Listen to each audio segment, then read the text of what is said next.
coverage. Hey, welcome back to the Drinking and Talking Fantasy Football podcast, everyone.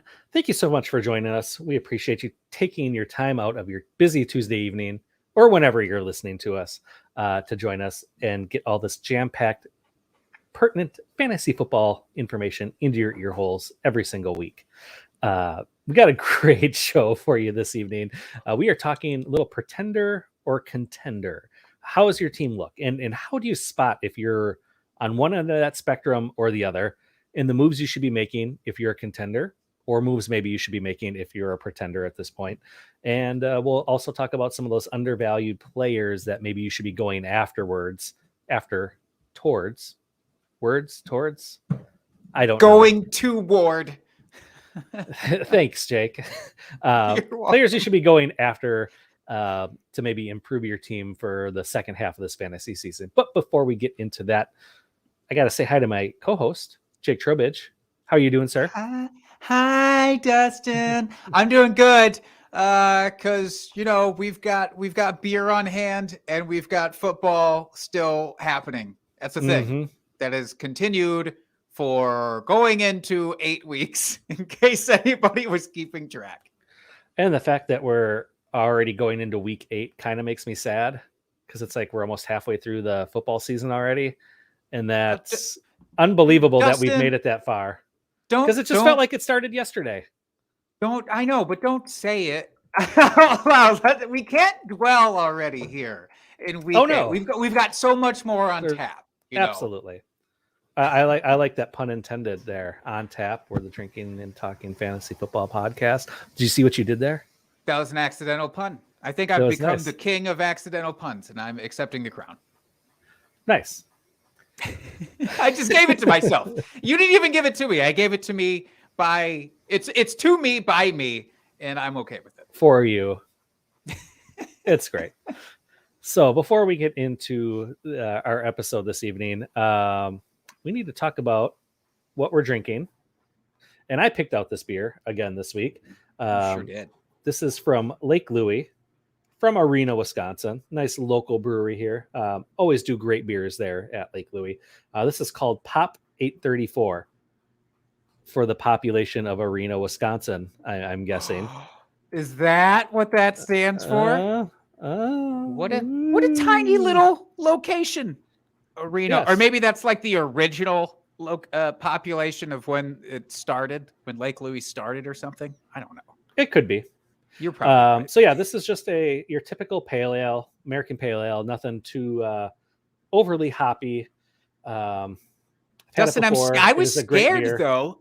You say it's not too hoppy, but it says right on the can above the logo, a truck ton of hops, and that scared me. I haven't drank it yet. It says that, but there's hops to it, but it's not that. It's not a IPA, for God's sakes. It's just a pale ale. For God's sakes, it's just a regular old pale ale.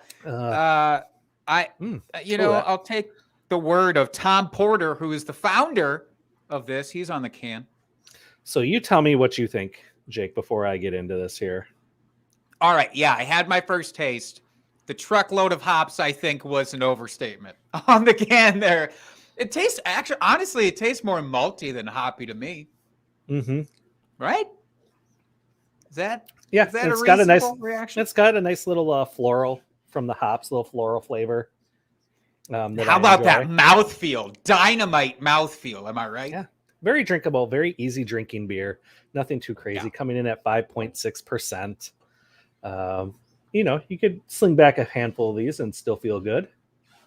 Yeah, as you always say, it's a crushable beer. Yeah. This is definitely a crushable beer. Now, I don't know. I always like to read the descriptions on the beer without actually knowing what half of it means. It goes into all of the different hops. It's got Magnum hops, which sounds, a little dirty. I'm not going to lie. No, that's your bittering hop. That's what gives you your bitterness. Oh, okay. Okay, let's keep going down the list, and you can describe this. The Cascade hop. Mm-hmm. Cascade, that's probably, it's not, you can use it for bittering, but that's probably more for the aroma.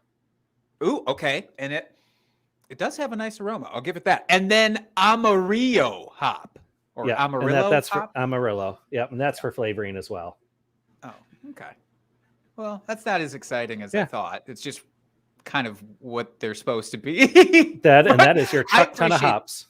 I appreciate the educational moment that we had, sponsored by Lake Louis Brewing. The more you know. Boom, boom, boom. TM. All right.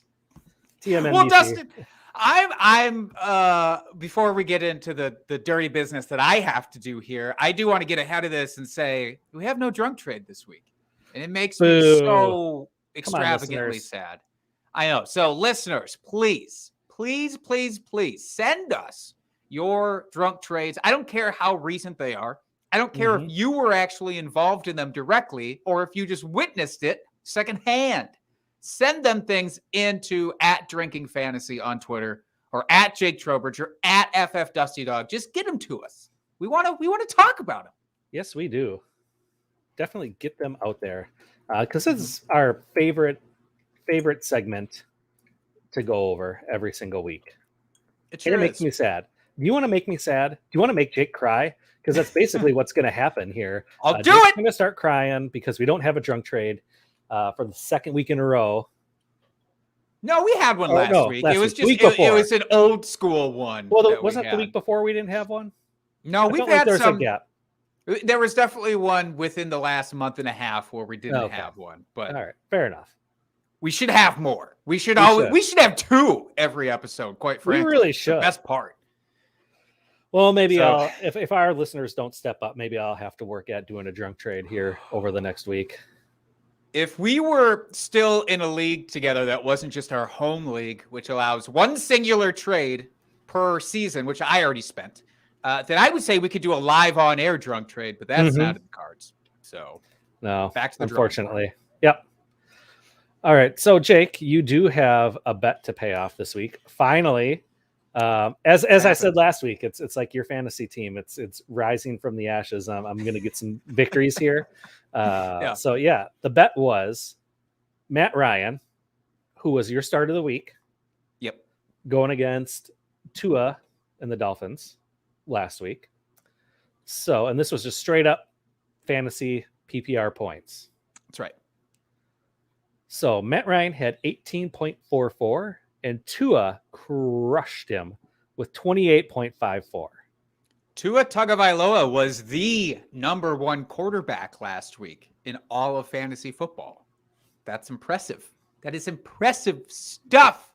Matt Ryan, respectable numbers. Reasonable numbers. Certainly not start of the week numbers that I was hoping for there. I think he was like QB 13 or something. Just like, not what I was hoping. Yeah, I was hoping for it. But, sir, you earned this. It's been a long time coming. I want you to relish this.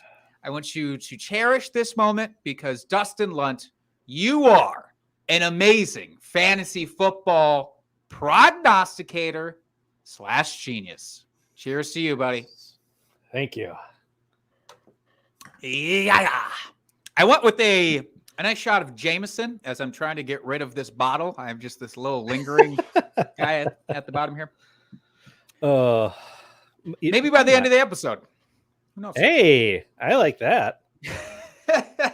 We're going to get wild.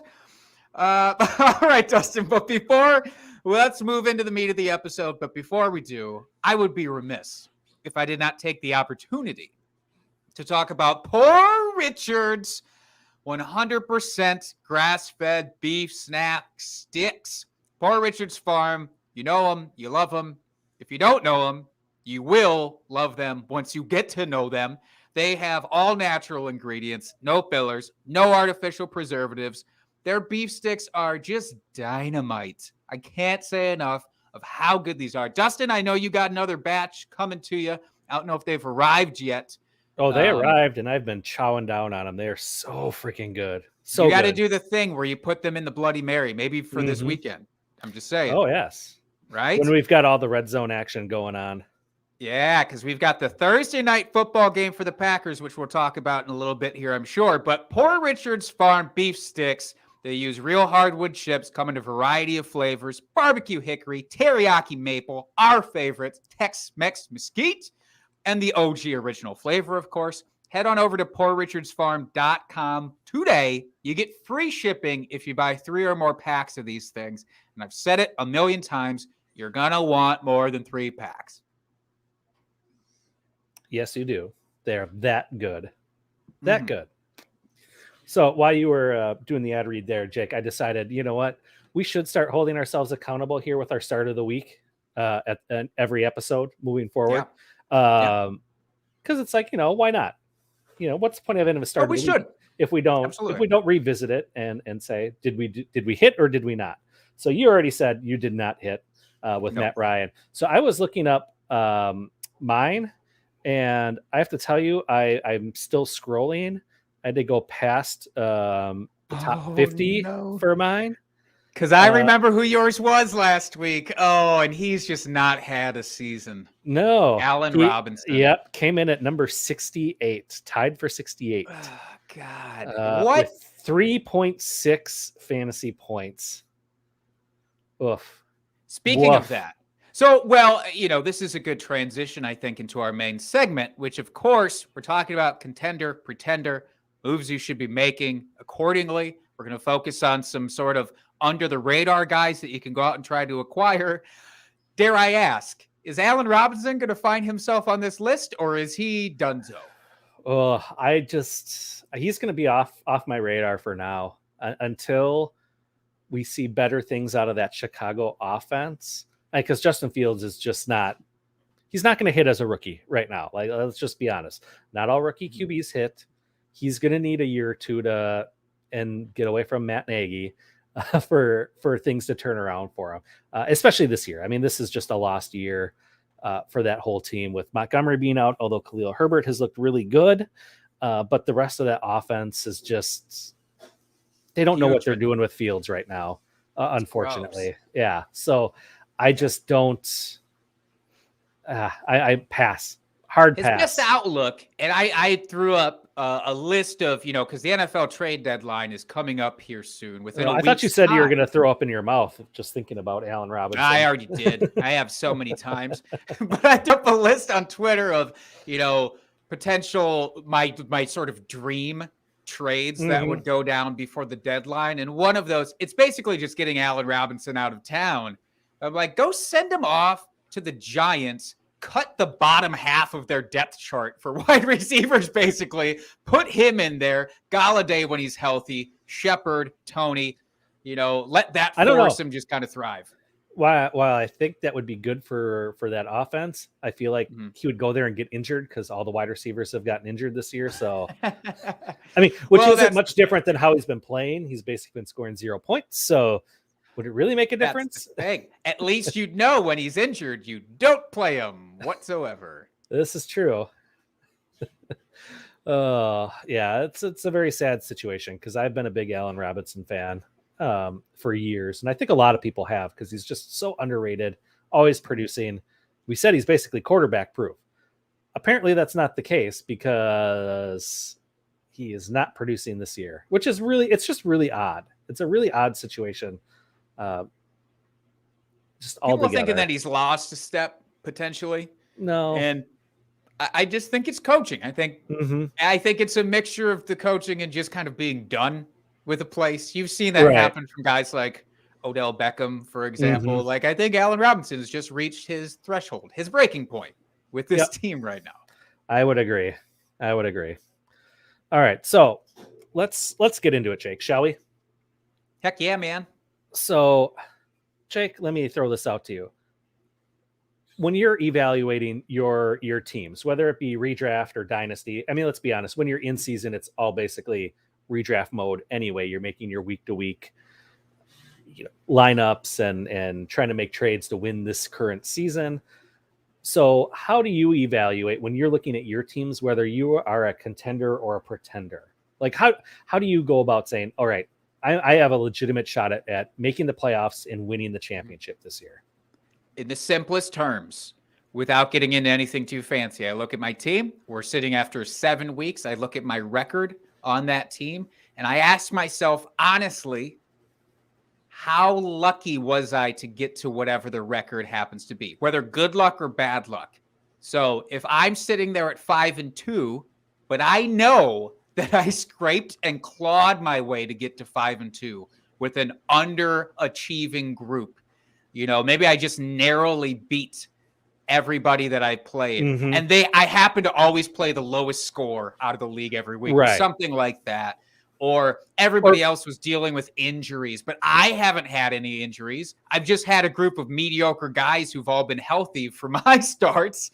Mhm. That kind of thing. And it can go the other way. I'm 2-5, but I've been crushed by injuries. Mhm. Or these guys who are randomly getting their season lows and the worst possible matchups for me, these players.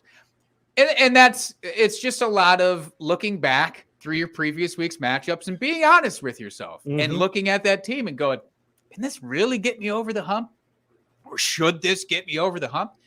And hey, if I can get into the playoffs, I'm always a guy who's going to err on that side of things.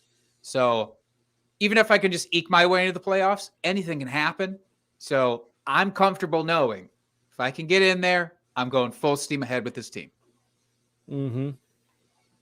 Yep, and that's really all it takes. Is, I mean, you hear it every season. It happened to me a couple years ago with a team where I snuck into the playoffs, either like the 5 or 6 seed, super low, ended up pulling it out and winning, just because my team caught fire in the playoffs. Like, I had a solid squad, but they caught fire in the playoffs. I got lucky with some matchups where, like you said, other teams didn't perform. So really, that's what it's all about, getting to the playoffs, because you never know what's going to happen. Yeah. I do the same thing. Like, you really have to have that honest conversation with yourself. I mean, we all love to love our rosters and say, oh no, I love these players. They're perfect. Like, my squad is perfect on paper.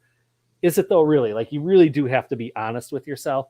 I suppose you don't have to, if you like to throw away your money every year, to have a team that you don't. Be blissful. Yeah. That's fine. Fantasy, as we say, should be fun for yourself, no matter what. Have fun first and foremost. But yeah, you have to have that honest conversation and see where your team's at. A lot of the things that you said, I like to do too, especially looking at injuries. I mean, that plays such a big part. If you have a lot of players, you're bitten by the injury bug, whether they're on injured reserve for the entire year, maybe at that point you're like, well, I'm not going to compete this year. Maybe, especially in Dynasty, sell off some of my older assets to try to get younger, keep some of those younger core pieces around. But also, if it's not, injured reserve for the rest of the season, can you eke by making some small moves to try to eke out a few more wins until those players can come back? And again, you have to be realistic about that. Can you actually do that? Is that feasible? And then it's probably position dependent, that part of it a little bit too, right? Like, if you're really desperate for running backs, because everybody is, if you can get that waiver pickup that's good for 1 week, a Devontae Booker that's just a fill-in for an injured Saquon, and he gets you a week, that could very well be enough for you. Absolutely. So that's one thing I really like to do, is just, the record is part of it, but it's also, like you said, how have you won? If you've been winning, how have you won? Have you gotten lucky? Have your players just been going, with the bye week this last week is a great example. So many people on bye. Did you have, someone on your bench go off, like Russell Gage? He had an incredible week where he scored, like, I think almost 17 points. Well, he hasn't done that all season. Is that a fluky thing that you just got lucky because you had to play him because it was bye week, or is it just something else? So yeah, having that honest conversation and really looking at that. The other thing too is, like you said, if you're having a losing record, have you best been getting steamrolled by guys that have just gotten high scores every single week? I mean, that happened in our home league 3 years ago, with one of the guys in our league.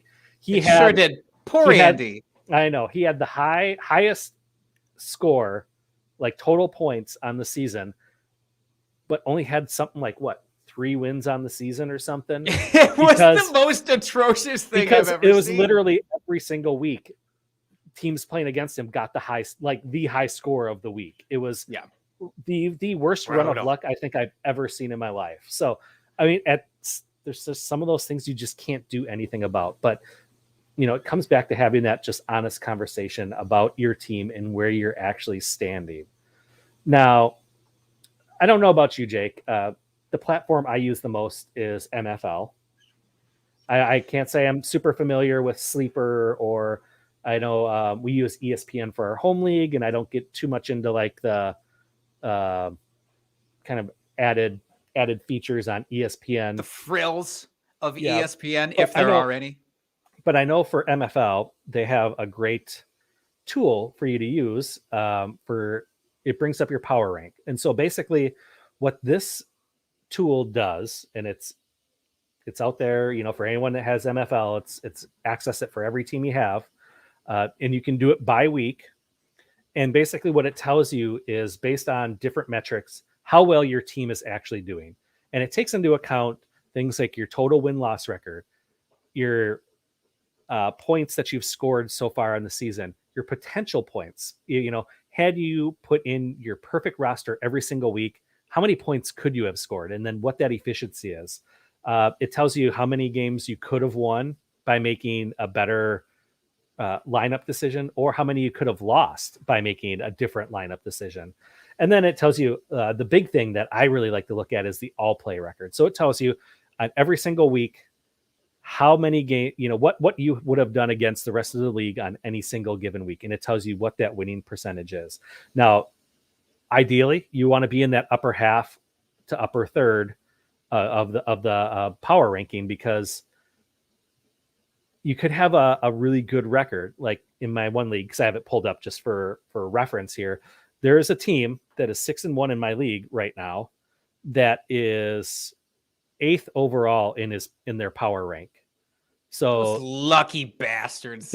Basically that's it. Like they've been either playing teams that have been doing very poorly, or just had high scores that week for whatever reason. So that I really like to look at that to really, if you're struggling to try to figure out if your team really is contending or pretending, this is really a good tool to use that can kind of give you a little bit more insight. So if you're on that upper, like I said, upper half, upper third, where you're at least in the hunt for the playoffs, and it's showing that you're doing better than a majority of the league, yeah, you're probably a contender at that point. And again, if you make it to the playoffs, you never know what's going to happen. Yeah, that's the thing. And I don't know how you feel about this. I really want to harp on this notion, though.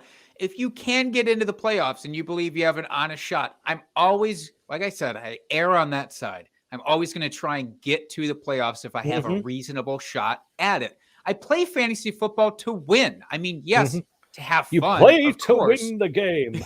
That's exactly right. There's a time and a place for rebuilds with dynasty teams, of course, as we're talking about here. And you do have to know when to fold them. As a very wise man once said, you know, Mr. when to Rogers. Hold them and when to fold them. All of the best people in life have the last name Rogers. What's with that, by the way? It's true. It just seems like a trend. I don't know. Somebody should do a study.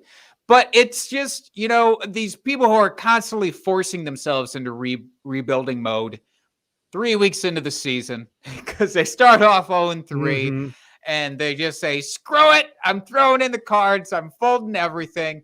There's always next year. That's not fun to me. I like to rebuild teams, but I only like to rebuild them so that they are quality enough to be competing. So if you think you are on the fringe, my advice is always to try and push forward, make smart moves, hopefully by, going out and acquiring some of these guys that we're going to talk about here shortly. Yeah, absolutely. And again, another thing just to think about, and I kind of alluded to it before, whether you have players on IR that are short term, can you survive that? Is this a player that's going to help? Like right now in our home league, I have Christian McCaffrey. He's on IR. I'm just hoping to get through with my limited running backs I have on my team until he comes back, and I hope he comes back healthy. Can you survive that? Do you have to make a trade to get you through? Or like you said earlier, Jake, scour the waiver wire. Are you able to do that to kind of limp through until those players come back? Or conversely, can you go up, maybe trade for those players? Can you offer up someone that needs points, that needs players on their team, And can you take on that risk for someone being on IR for a few weeks, 3 or 4 weeks? Can you take that 0, maybe give up some points at a different position, say wide receiver, because you know this other team needs those points? Can you do that and make your team better in the long run for that playoff push? That's always something I like to look at too, especially when it comes to dynasty, in a dynasty focus, especially with players that are on IR for the entire season. Like I made moves all off season for either Debo or Cortland Sutton, knowing that they were on IR. Knowing that they were on IR, and that people didn't want to take the 0 for those points. So those were guys I was actively trying to go after at this point in the season when teams are really starting to look for that playoff push and getting those points. So what are your thoughts on that, Jake? I think it's one of the smartest moves that you can do at the risk of applauding you for being smart. I really do think that when you're in dynasty leagues and you get to this point in the season, if you are out and you're just saying, I'm out, that's a method to do that. And also, as you said, though, if you can handle losing another player and then getting that injured guy on your roster to boot, do it. There's 2 different ways to do that. If you're out for the season and there's this guy who's going to be injured for 8, 10 weeks, whatever, even a few weeks, and you can go get them on the cheap, do that. If you are in a spot where you have crazy depth and you're like, well, I can handle having this dude on my bench injured for a few weeks, do that too. I guess my point is go trade for injured players right now. It's one of the few genuine edges that I think are left out there. The buy lows, the sell highs, etc. Sure. Get injured dudes. Nobody wants an injured dude. That's right. All right. Any other tips or suggestions for folks out there, Jake, about how you can tell if your team is a contender or pretender? Be good at fantasy football. That's my tip. That's my honest tip to you, is just be good, be better than I am right now. Because, boy, Dustin, it is rough in the streets for me right now across multiple leagues, and I don't like it. I don't like this feeling at all. Oh, it's rough for a lot of people. It's injury bug is hit many a team out there. We got a question in the chat here. So, Jake, would you pick up Khalil Herbert or Javonte Williams from the waivers? I'm going to be going against whichever I don't choose. So who would you rather have in the verses? Wow. Oh, that's why. Oh, right. Because Tampa Bay and Chicago play each other this week here. This is an amazing question. If last week hadn't happened, not Tampa Bay. I'm so sorry. I was thinking of Khalil Herbert's amazing performance against Tampa Bay last week, but Denver and Chicago playing each other this week. Without his performance against Tampa Bay, though, I would have said, sit Khalil Herbert. Like, don't risk this dude. He was the truth last week against a staunch run defense. Khalil Herbert put up 100 yards, made it look borderline effortless. He's the guy. Damian Williams is not a factor right now, even coming back last week. Meanwhile, Javonte Williams does have a true split still with Melvin Gordon, I think. So I would go with Herbert. Yeah, I would go with Herbert as well. Just for reference here, the Broncos have the 9th best defense against the run, and the Bears are tied for 11th. So both have very good run defenses. But yeah, I would go with Khalil Herbert just because he's got the bulk of the workload, like you said, and just a higher upside, especially since he's the lone bright spot on that Bears offense right now. And you would think that would just allow, defenses to cue in on him, but he's going to run the ball. And then, Fields is going to end up having to dump it off a bunch because their offensive line is hot garbage. So, the chances of him picking up a bunch of PPR receptions is really good as well, where, like you said, with Melvin Gordon, it's going to be a split. There's no guarantees. I like the upside more for this week, just for Herbert. Hey, we agreed. Yay. Look at us not splitting down the middle for once. Yeah. Thanks for the question, Matt. We appreciate it. Speaking of This is a good transition, I think, into our spot of talking about underachieving players to maybe go out and try and acquire here. Because David Montgomery, if you're in a situation right now, we were just talking about guys who are injured, you should be going out and trying to get them if you can. If you're sitting okay, say you're 4-3 right now, and you need a little bit of help at running back, but you can make do until he comes back. Is David Montgomery a guy that you're going out and trying to get? Or does Khalil Herbert being there and being good all of a sudden temper that for you? It tempers it a little bit for me, but I think Montgomery is going to be the dude whenever he comes back healthy. But I do think having Herbert there, like they didn't have a second running back. We were all hoping Tariq Cohen would come back this season, which I don't know. Is he still alive? I haven't heard anything about him. Hopefully he's okay, because literally there's been zero news about him. And I was really hopeful he would come back and return to form this season. And then with, was it Darrell Williams is on the squad? Damian Williams. I think it was one of the D Williams. I can never keep them straight. There's too many D Williamses. There is.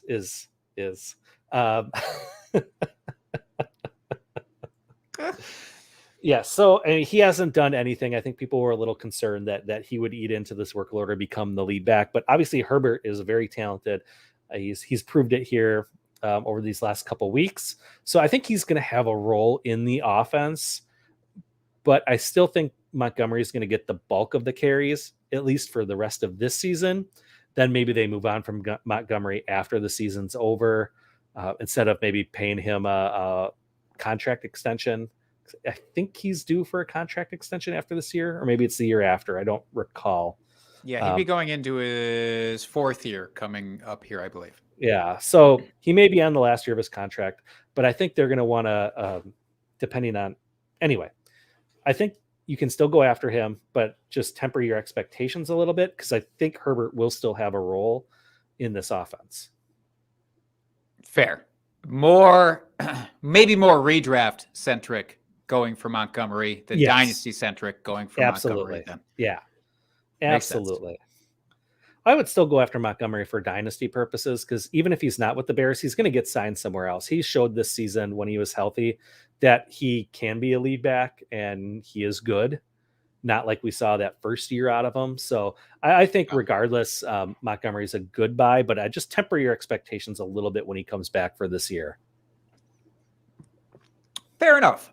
Do we want to chat about some other folks who might be of interest to people who have flown under the radar to this point, but can turn around the second half of the season? Sure. Let's do it. Well, Dustin, as we've been talking, I had one that popped up off the top of my head, if you don't mind me throwing a name out here. I don't mind. Please do. To get things rolling.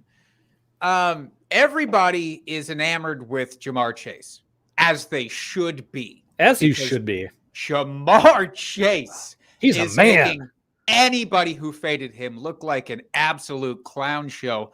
And hey, right here, man, I was like, get the cheapest option in your redraft league of these Bengals receivers and you'll be happy. Well, if you took that advice and you went with Tyler Boyd instead of Jamar Chase, you are not super happy right now. No, you are not. Jamar Chase has just been dynamite. I mean, he's on pace to break all these records. He's already broken some, not just rookie records, but all around receiving records. And so he's great. But there's another guy lurking in the shadows here that I don't think is getting enough credit right now, and that's T. Higgins. T. Higgins, he's dealt a little bit with some injuries here this season already. He hasn't been hyper targeted. He hasn't been super efficient. Not to the level Jamar Chase has been so far. But the Bengals offense as a whole has been really good. Much better than I thought it would be. And he is getting targets when he's out there on the field. So since week 2, he hasn't had fewer than 6 targets in any game that he's played. He just had 15 targets here in week 7. Oh, that's ridiculous. The production is going to come. It's not matching up right now with the looks that he's getting from Burrow, but it's going to come, right? So is Higgins that guy for wide receiver, we're like, I guess I want to pose it to you this way. You have right now a really good wide receiver that you start every week. Solid guy. Goes out and gets you 12 points every week. You have a need at running back. So maybe, could you trade that really solid wide receiver and an okay running back to upgrade the running back position by going out to get T. Higgins and kind of swindling a trade partner? Because T. Higgins could end up being that 12-point-a-week guy for you down the stretch. Is that confusing? No, I think that makes sense. I think you could do it. When you look at the stats, you've got, I'll just read off the targets to date. You got Jamar Chase with 51, Tyler Boyd with 45, and T. Higgins with 43. As you said, he missed 2 games. So he's got essentially the same number of targets as Tyler Boyd in 2 less games. So like you said, he's getting the targets. The production is going to come eventually. He's got more touchdowns than Tyler Boyd. He's only 8 points behind him for fantasy points. I mean, I think he can come on now that he's back and hopefully healthy for the rest of the season. I think, and we saw it last year, like he was a stud last year. And I think everyone was thinking he was going to be basically in the Jamar Chase role that we're seeing this year. He was going to be that stud alpha wide receiver. Instead, the Bengals went out and drafted Jamar Chase, which has been highly entertaining. But that talent is still there. And yes, T. Higgins will come around. So, yeah, I like him. I think he is being undervalued at this point. And if someone's just looking at fantasy points and they're saying, oh, he's like, I don't have that pulled up right now, but he's like wide receiver like 62 or something right now overall in the season, you can use that point to kind of, like you said, swindle a trade partner a little bit and just point out, well, no, he's wide receiver 62. He's not doing anything. He's not going to help your team down the stretch here. And just confirmed he is wide receiver 51. So basically in that same ballpark, though, for all intents and purposes, anybody outside the top 40. Thanks for pointing out how off I was. I just want to be accurate here. But anybody outside the top 40 for wide receiver falls into the same bucket, in my opinion. True. Absolutely. Now, counterpoint, just to that, Tyler Boyd is wide receiver 42 currently. Mm-hmm. I'm not going out and trading for Tyler Boyd. Same offense. It's not the same process for me at all. No, I mean, if you want to try to trade him away and you can use the point like, hey, he's the number 2 option on this team right now. He's higher than T. Higgins. He's getting, he has more targets, and try to maybe, put a little shine on the piece of poop, so to speak, to try to get rid of him. Called the shit poop. I use that same quote earlier this evening. Talking to my wife. So yeah, that's great. If you haven't used that at least once talking to your wife, what are you even doing? The romance is clearly fizzled if you don't bring that up routinely. Clearly. But are there other names? So, all right. So we're pro T. Higgins. We're anti Tyler Boyd for the sake of this. Are there some other guys out there who folks can go try and pick up or trade for? I mean, other than the obvious, like AJ Brown, Calvin Ridley, because they've been injured. Like, I mean, those are the obvious ones, because I don't think you could get them at any sort of discount right now, because the GMs that have them on their team, they drafted them that high because they are studs. So I don't think getting those players is really going to do anything for you, or you're able to get them. But looking at some of the other players here, oh boy, there's none that are really poking out as far as wide receivers go. I'm interested, and I could be a fool here for thinking that you could even acquire him at a reasonable price right now. But Rashad Bateman stuck out to me because he's another guy who was injured to start the year. He's only played a couple of games. But in the 2 games that he's been back for in Baltimore, he's looked good and he's getting looks. from Lamar Jackson. He's got 6 targets in both of his last couple of games. I know it's tough to trust a wide receiver there. Marquise Hollywood Brown has looked incredible there. But I think that especially for if you're cashing in your chips on this year, or you're cashing out, I should say, for this year, and you're saying, nope, I can't compete this year, I think going out to get him in dynasty leagues makes a whole lot of sense right now. Mm-hmm. Absolutely. Although he is one of those guys that was kind of at that one end of the first round turn. Mm-hmm. So, I mean, you will have to pay for him because I don't think players or dynasty GMs would be willing to give up that kind of draft capital for nothing at this point. So you still may have to pay, full price for him. But yeah, I like that as a good buy. One player I was looking at here, is Jacoby Myers. Right now, he's currently wide receiver 32 on the season. I think, his big thing right now is he doesn't score touchdowns. Not a single one. Not a single one. When I'm looking at this, and I was looking like, okay, say he got 2 touchdowns, which is kind of average, we'll say, for a wide receiver.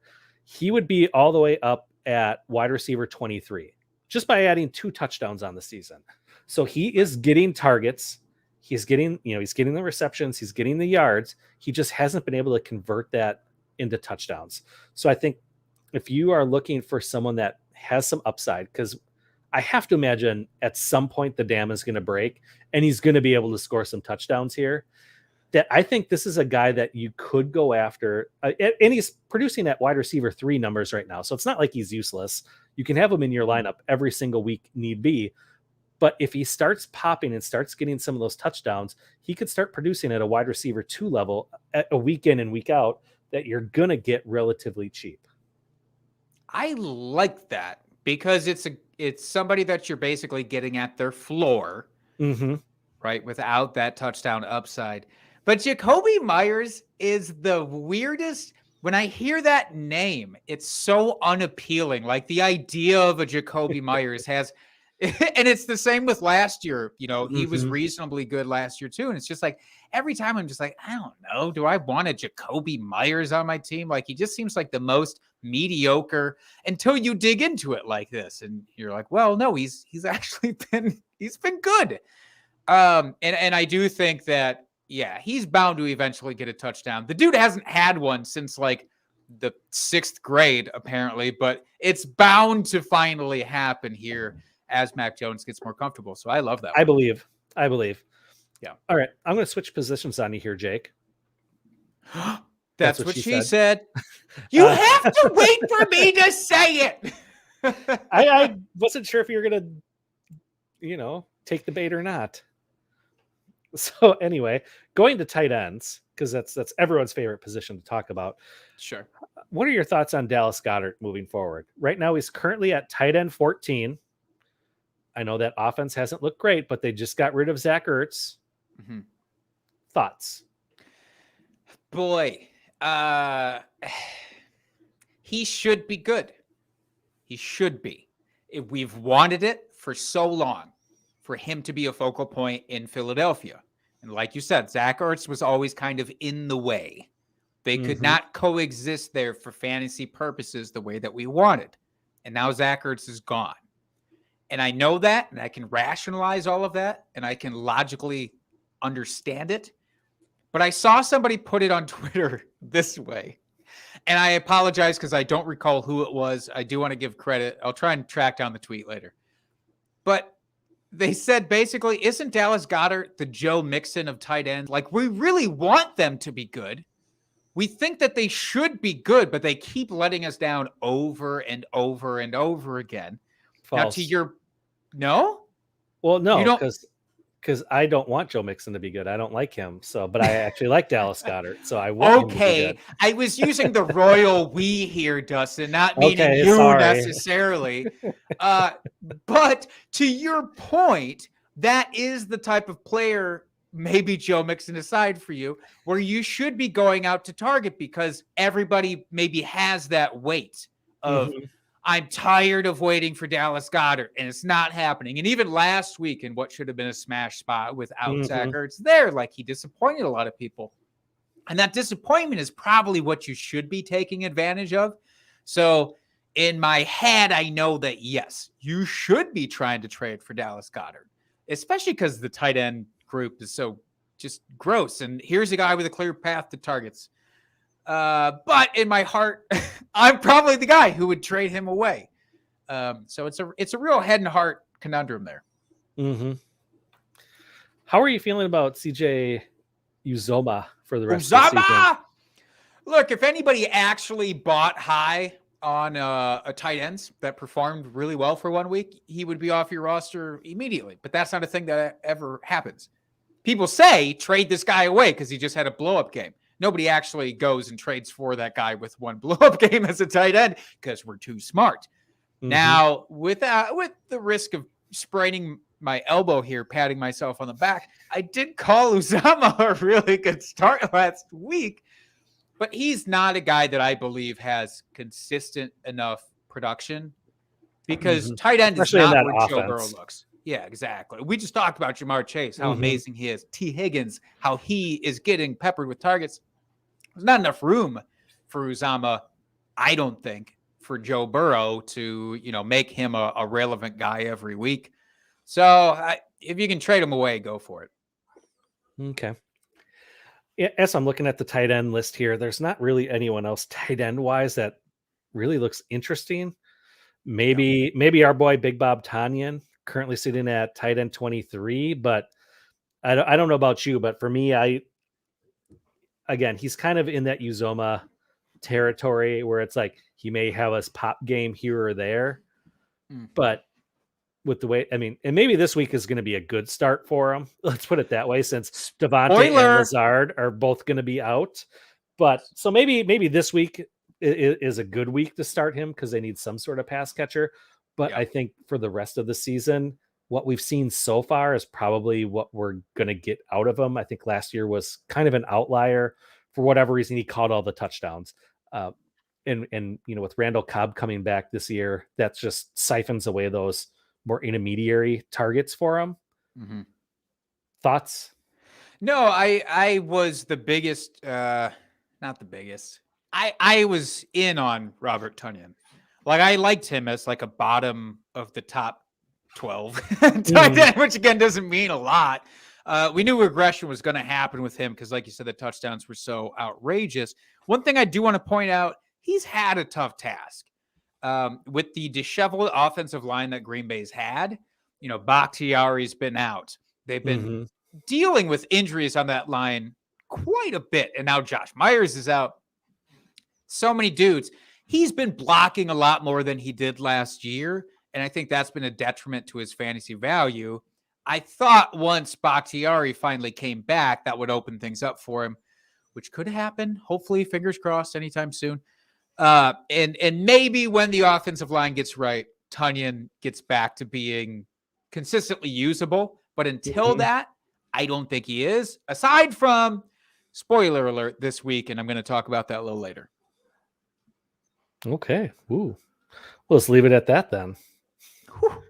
The anticipation, it's killing us. All right, let's move quarterbacks. How about that? How does that tickle your funny bone? It's untickled, but I'm interested. Let's start with Ryan Tannehill. I think we all had better expectations for him going into the season. Currently sitting at QB 18. I don't know how to feel about him. I know he's been without Julio and AJ Brown for chunks of the season here, and they're just literally piling everybody on Derrick Henry's back and just letting him carry the team. I don't know how much longer that can last, especially if the Titans are planning on making any sort of playoff push, especially with the 17th game in the regular season now. Can you afford to have Derrick Henry get beat up even more so than normal? And I know we all know he's a superhuman, and really is. He's amazing. But I think at some point they're going to have to lighten the load on Derrick Henry to try to save him a little bit for the playoffs. So I like to think that there's going to be more passing and more involvement there for that offense. So Ryan Tannehill should do better as the season progresses here, but I can't say I'm 100% confident in that take either. Yeah, here's my concern with Ryan Tannehill. Because you just assumed he would stay as efficient as he's been the last 2 years because he's been hyper efficient. Like volume was never his game. He wasn't going to pass, 40, 50 times a game like some of these quarterbacks would do. It was always efficiency, and his touchdown efficiency was really high, and he'd rush for a couple every once in a while. And then Arthur Smith, the Titans offensive coordinator, left this year. And you thought, but they brought in Julio Jones. He's good. Like, he's always only had one good receiver. Sorry, Corey Davis. He had A.J. Brown and then, Corey Davis, but now I have Julio. And like you said, Julio's been banged up. He's missed some time. A.J. Brown has been banged up or dealing with the Chipotle runs, and he's missed some time. But I do think there is a fallacy of just assuming that if and when Tennessee breaks away from Derrick Henry and running him into the ground, that Tannehill is going to make up for that because he's going to get the passing volume and everything's going to be fine because it's going to shift to Tannehill. Can Tannehill throw enough in a good way? Like, can he actually throw well enough where it really matters that much if he gets an extra 6 to 7 pass attempts in a game? If they shift away from Derrick Henry, does that negate a whole bunch of their first downs that they now get because Derrick Henry's a beast who just trudges for first downs constantly? And is Tannehill actually going to see a significant benefit from that? And I don't know. I don't know that he will. And that's why I'd be scared to go trade for Tannehill right now. I'm personally not doing that. I'm just kind of waving goodbye to Ryan Tannehill. Yeah, all good points, Jake. And again, I don't know exactly how to feel about this. I think he could be, but yeah, I don't have a lot of faith either. How about you? Do you have a quarterback that you're looking at? If there's anybody that you should be trying to trade for right now, in my humble opinion, it is one Trey Lance. San Francisco currently has a really interesting option. And this could or could not bear fruit before the trade deadline comes to pass. But Trey Lance spent a very high first-round draft pick to acquire for the 49ers. And they had Jimmy Garoppolo there. And we knew that he was probably going to get the initial starts. I thought he'd be out of the picture by now. He's not. He's actually performed fairly well. He's been reasonable. I mean, for real NFL purposes, he's been reasonable, which has always been, he's never been bad. It's just like, how many games are you going to win with him just being reasonable? Right.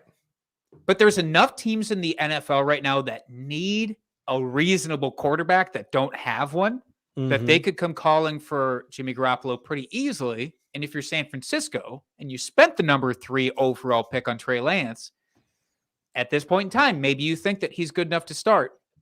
And maybe he's good enough to start even if Jimmy Garoppolo doesn't get traded. Yeah, it's a high risk, high reward proposition because he could hypothetically sit the rest of the year, Trey Lance. He might sit on the bench the rest of the year behind Garoppolo, but he might get the start as soon as 2 weeks from now. And if he does, it doesn't matter how good he is for real life fantasy or real life football, because for fantasy, he's going to be a stone cold killer. The rushing yards alone and the weapons that he has to work with alone, George Kittle, come back. We miss you.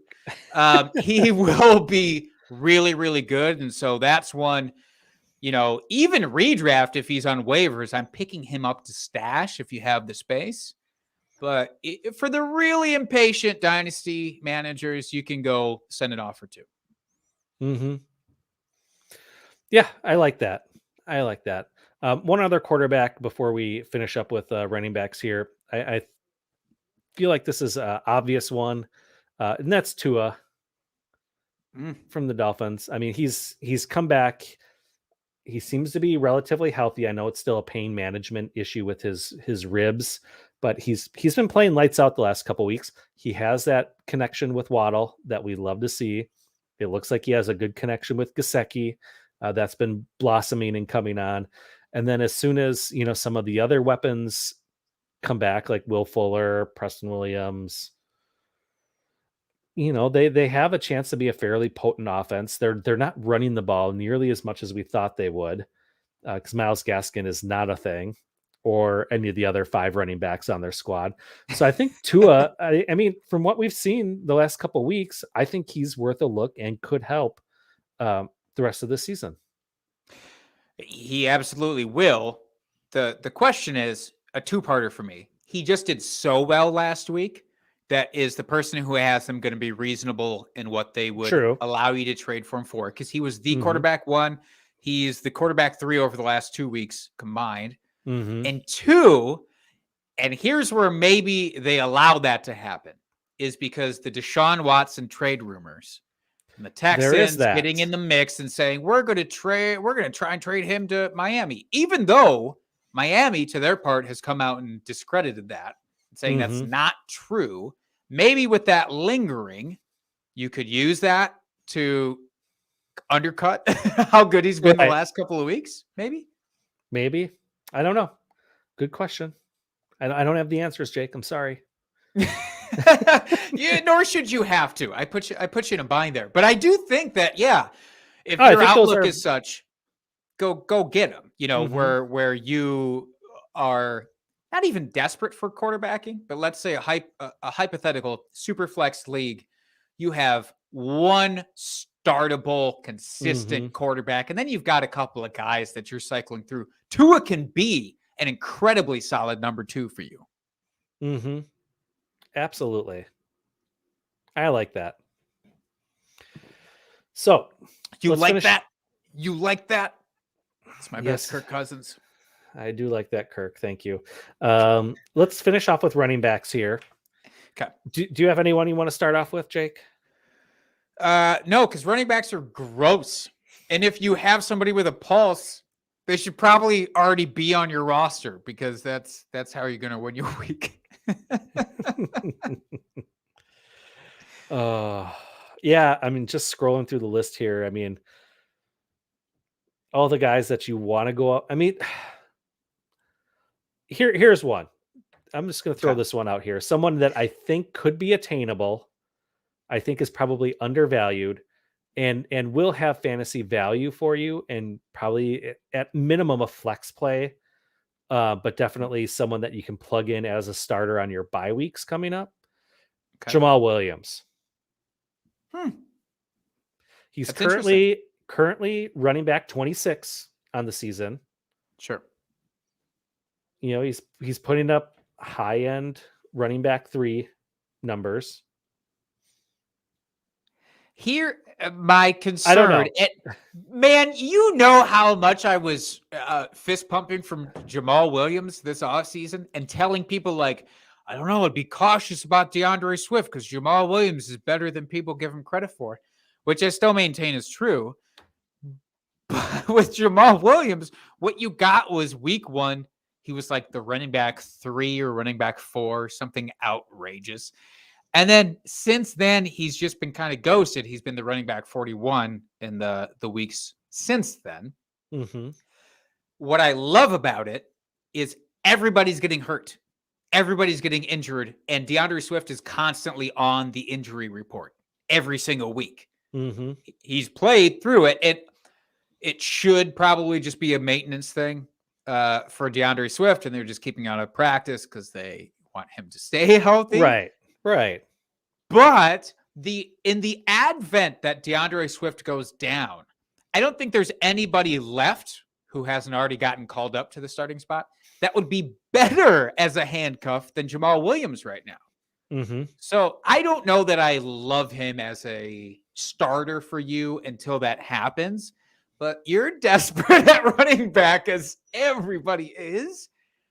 I don't hate it because his rushing attempts have been right in line with DeAndre Swift's. They have been a 50-50 split with rushing attempts. It's just Williams hasn't gotten the targets, maybe because I overestimated how good of a pass catcher he was, or underestimated how good of a pass catcher Swift is. Mm-hmm. And then what about Nahim Hines?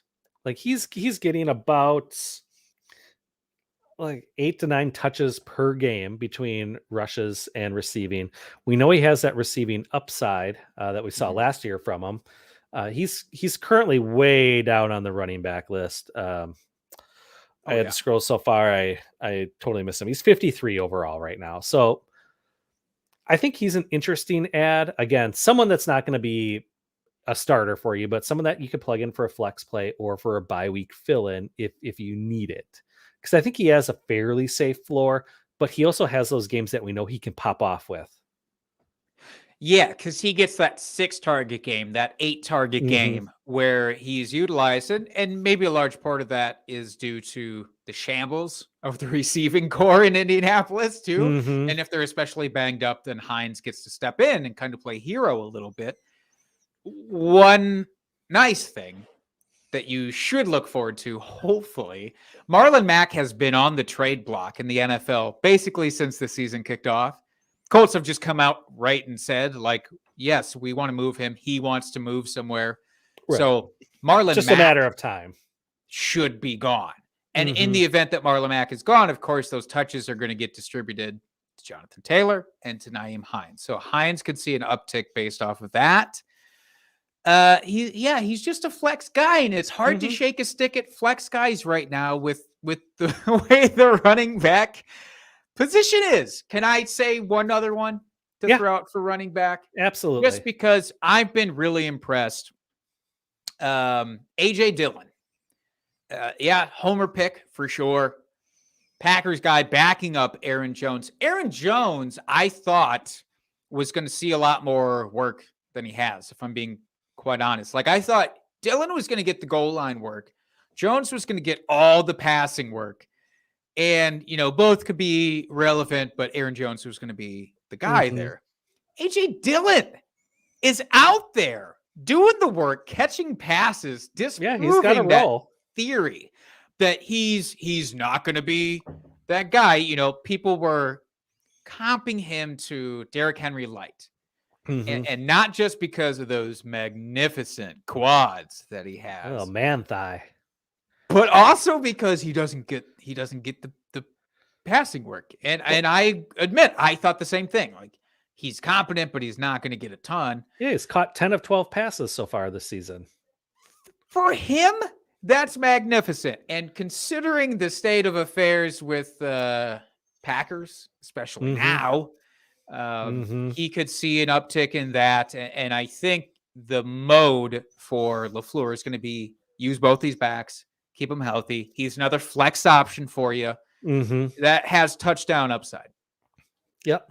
Yeah, I like that. Okay. I feel good about talking about some of those underperforming players or value players that you can go after here.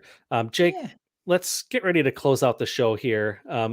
Give me your start of the week. Why not keep this Packers train on the tracks? Why not? Right?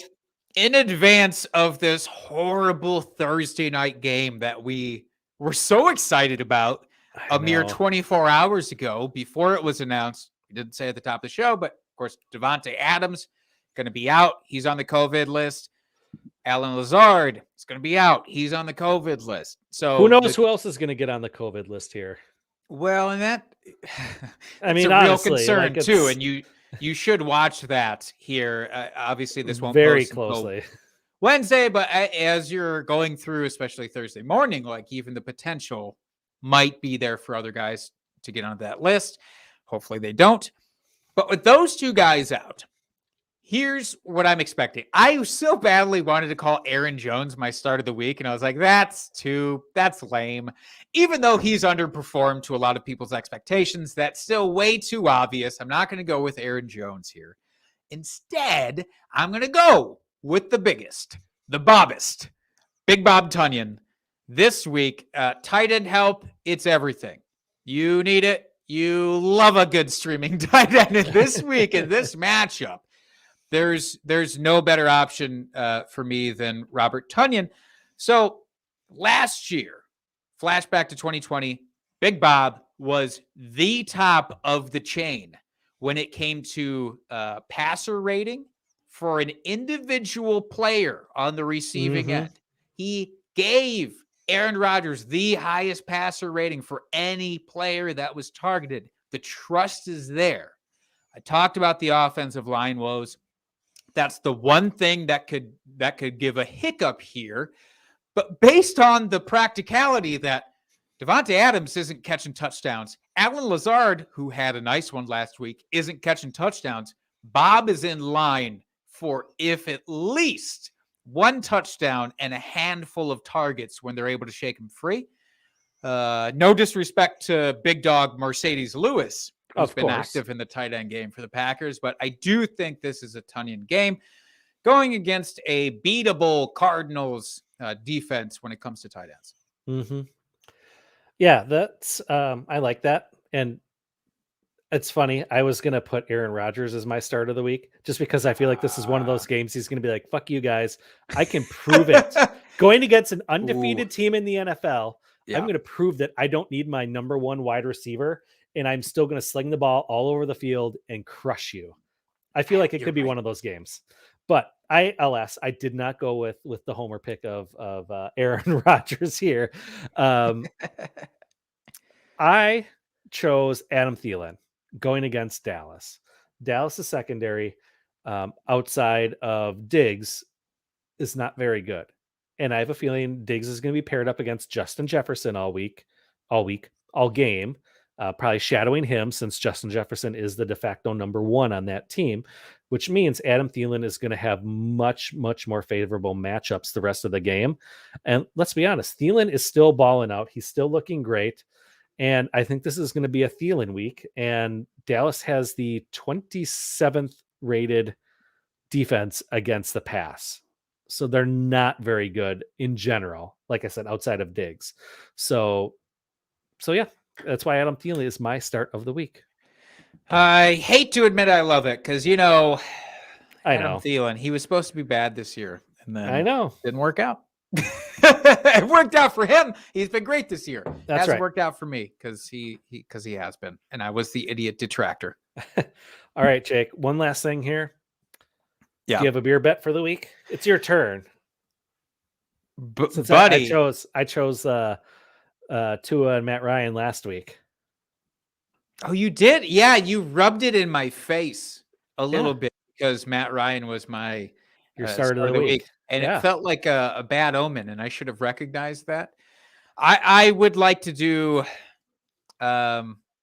maybe it's gross, but there's two guys who get to play against each other for wide receivers who've been on the decline lately.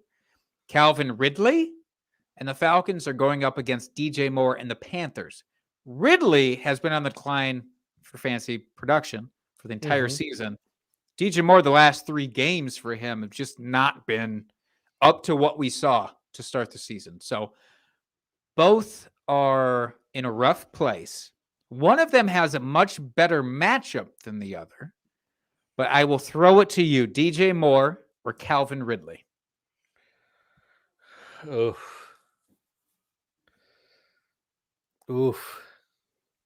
Not easy Jake. for you. No. Wow. Is it because it's just gross? Are you grossed out so much by the thought of both of them? I have a backup I can throw out if you really can't decide.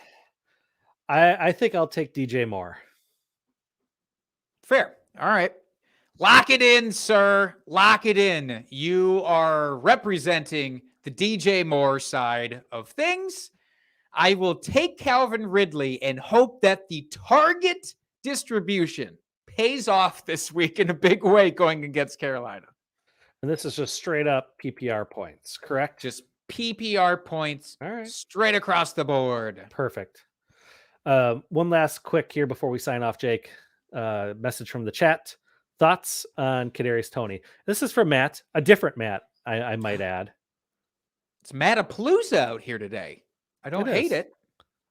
Now, I'm assuming that he's talking about Kadarius Toney for this week coming off of the injury, so it's a little bit dicey there. Of course, assuming everything's good and Toney gets the start here this week, it's impossible for me to sit him unless I have studs across the board at the wide receiver position. The only thing that worries me slightly is that is a Monday night game.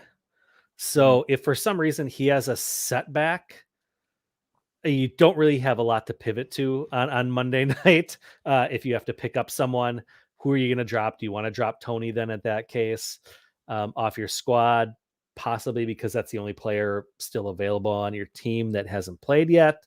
So, I mean, that gives me a little bit of pause. I would just keep an eye on it going into Sunday morning, what the news is on him. And if he's trending on playing, if you feel confident about it, then yeah, you have to start him because he's going to get peppered with targets. Now, to tie it back into the theme of our episode here in terms of guys who you could go out and potentially trade for, now he's a little bit distanced from that amazing 100+ yard game that he had a couple of weeks ago. And with the injury thing, if there is a window for you to go out and get him for the long term, as Matt said in our chat, he is a future superstar. I think that's very possible. I think going forward, if you're in a dynasty league right now, he's a guy who will be a top 25 guy easily going forward. Beyond that, I don't know. It could be game script dependent, but he's still a guy I'm very, very interested in acquiring in dynasty. Same here. All right. Well, I think that wraps it up, Jake. Do you feel good about this? I'd feel better if Devontae Adams was starting for Green Bay this week. I know, me too, but that's that's how the cookie crumbles. Considering that, I'm good. I'm as good as I can be. All right. So this, folks, is your weekly reminder to go out and check your waiver wire to see who was dropped, because you never know in a panic who your league mates could be dropping, especially with these bye weeks. We only have 2 teams on bye this week. Thankfully, it's Baltimore and the Raiders. So don't start any of those players because you'll get 0 points from them.